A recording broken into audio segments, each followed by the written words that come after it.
That was like with regard to music that would maintain that you broke a lot of people's hearts and that like basically you didn't say sorry. Is that a good thing? I never felt sorry. So why would I be saying sorry? I mean, maybe your fans never wanted it any other way. It doesn't look as if they might. It doesn't look as if they do, really.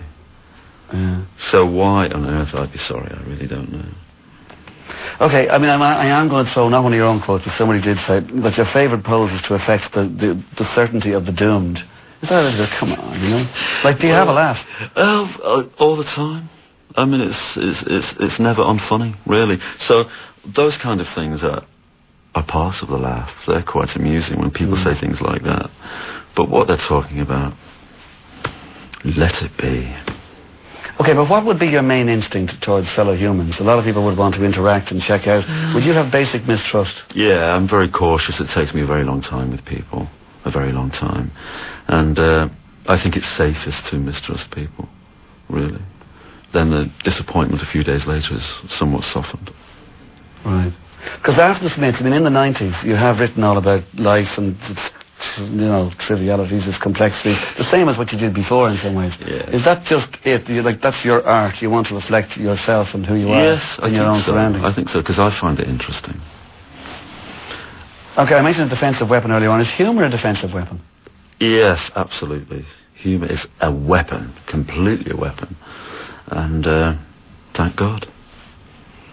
Okay, you did once say, and I'll stop at this one, that your greatest weakness was your insociability. It was when we last met, which was about 17 years ago. Right. So it's not like that now. I've blossomed and bloomed. But would that have been one of the reasons, your unsociability would be one of the reasons why you would have liked Johnny Marr? Because a lot of people kind of, you know, they stuck to Johnny. Well, they liked him, and you liked that too. Yeah, but I don't think anybody stuck to him for the reasons I did. It was a completely unique relationship. I thought his music combined sorrow and happiness. I thought it was very, very sad music. Even the jovial tunes that he produced, I thought had a tinge of terrible sadness. And he appears on the surface to be very humorous and very, very happy. But in the music I hear sort of pangs of sadness, and that really drew me to his music. And I don't think anybody really views it that way. I think they just think it's jingly jangly and it's perky. But what did you used to do? Did you have lyrics and say, Johnny, you put some guitar in that? No, never. He simply gave me the music and then I began to hum. And then suddenly I'm saying the words. And do you have to do both jobs now? No, it's still pretty much the same. But not with Johnny. No, indeed. You've noticed. You say that wistfully, or? Oh, I just say it, you know, it just rolls off the tongue. Do you find it difficult to understand why so many people go through life alone? No, I think everybody's alone. But they just don't know it or they won't admit it. Everybody's alone. They have to be. We come in by ourselves. We go by ourselves. But then what I mean really is that you find it a privilege to actually live alone in some ways and not have the burdens of having to feel you have to have somebody with you. Yeah, I do. I do find it a privilege. I feel I have a very privileged life now because I can live alone and I don't have to put up with anything, which is extraordinary. Because I think lots of people are trapped in relationships and so forth. Well, I mentioned earlier self-possessed. Can I say self-possessed and proud of it? Can you? Yeah, I mean, would it go that far? For yourself? No, for you. You're very free to say it for yourself. I won't argue. I don't feel sad. I really don't. I absolutely swear I don't feel sad. I mean, people say, lots of people think I'm miserable and I don't have a sense of humour, but when people say that, what they really mean is you don't have their sense of humour. So, my philosophy is, sod them. Good enough.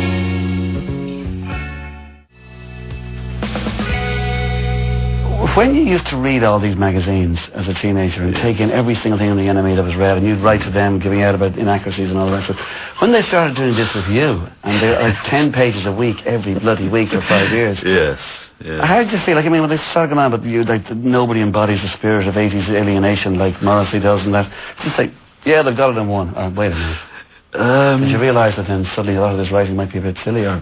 Well, unfortunately, when you do read wonderful things about yourself, you do want to believe some of it, to be truthful. But are we ever objective about ourselves? I don't know. It's just, I don't collect any printed matter now. Anything written about me, I don't collect it. But certainly early on, it's fascinating to be dissected, because this is really all you ever wanted. And there it happens. And it's fascinating, because I began to buy the music press in 1969. And I would never miss. And if I'd go on holiday, I'd order everything, so that when I returned 6 weeks later, there was 75 magazines waiting for me. And I was more than a typical pop kid. I was just dangerously obsessed with all that. And given the alternatives in life, it's not been so bad. And when they did write about you, did they get it right? No, never. Were they even interesting? Yes, they were, because so many of the statements are so outlandish that becomes interesting. But I don't think they ever get it right, ever. And even recently, I'm described as overweight, and they live in a world of their own. Absolutely. Yeah. In a generalised way about your own writing and the songs that you write, you kind of get the intensity of a feeling, but at the same time you convey this kind of irony within that intensity of a feeling, if you like. Is that, yeah, that's pretty good. Like, people know exactly, the Morrissey fans know exactly what I'm talking about here. Yes. But, like, is that the way it is? It is the way it is, and it's just really having the nerve or the guts to laugh at your own situation and your own shortcomings, and admitting at least that they're there. You know, because lots of people don't. Yeah, you did a gig recently where you played a song on stage, Late Night Magdalen Street, and you dedicated it, or you mentioned Catherine Cartledge, who died recently. Yes. Career Girls, etc. Yes. Was she an English actress you thought maybe had an awful great future in her? I think there was no doubt that she would have. Yeah. And I was absolutely shocked by her death. She was 41. I thought she had a great screen presence, and one of the very few modern British actors who I thought really had it. And just terribly sad. But life is very weird. And do you look to the cinema, do you look to acting the same way as I would suggest that you might, because of the covers of Smith's covers and all the rest of it? Yeah, I always have. And I've always watched films with the sound down and listened to music at the same time, and been very entranced by just the moving image.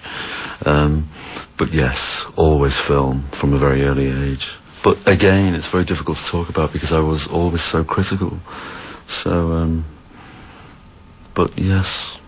Is there a comfort zone, Morrissey, that you like to kind of maybe get to with a lot of things? Like, comfortable is a word you've used a lot, like, you're not comfortable flying, the greatest comfort is solitude, you said, you're not comfortable being seen as weird, that's fine by you. Is there a certain thing about a level of where you want to be, and comfort is how you describe it? Well, yes, it's the point whereby you can look after yourself because you understand yourself. And does that make sense? Yeah, it does. Yes, yeah. and it must just be one of those old, hoary, with a H, age things, whereby you simply understand yourself. And at the same time, when you reach that point, you realise that you're not so bad after all.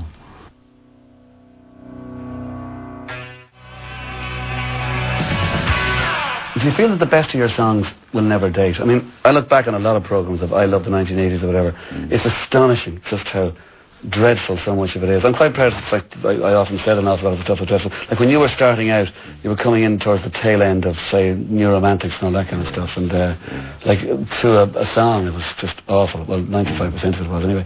And a lot of your songs, they have a serious test of time about them. Like, they will stand it. Yes. And you know this, don't you? I know this because they are songs. And the back catalogue sells very well. Yeah. And has never stopped selling very, very well. And it's because they are real songs.